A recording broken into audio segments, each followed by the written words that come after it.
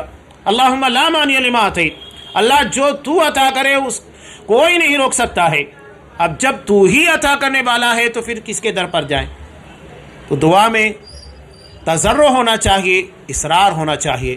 نبی کریم صلی اللہ علیہ وسلم نے ارشاد فرمایا کہ جب تک جلدی نہ کرو تمہاری دعائیں قبول ہوتی ہے۔ انسان کو گھائی نہیں مچانا چاہیے، جلد بازی تعجیل نہیں کرنا چاہیے۔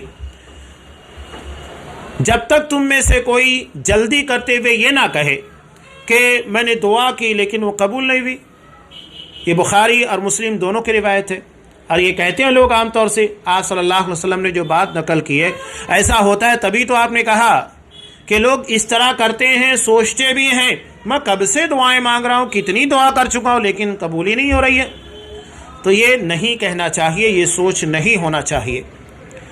آگے ایک روایت کو انہوں نے اور نقل کیا کہ نبی کریم صلی اللہ علیہ وسلم نے ارشاد فرمایا کہ بندہ مومن کی دعا کو اس وقت تک برابر قبول کیا جاتا ہے جب تک کہ وہ گناہ قطع رحمی کی دعا نہیں کرتا، کسی گناہ کے بارے میں یا رشتے کو کاٹنے کے بارے میں دعا کرتا ہے،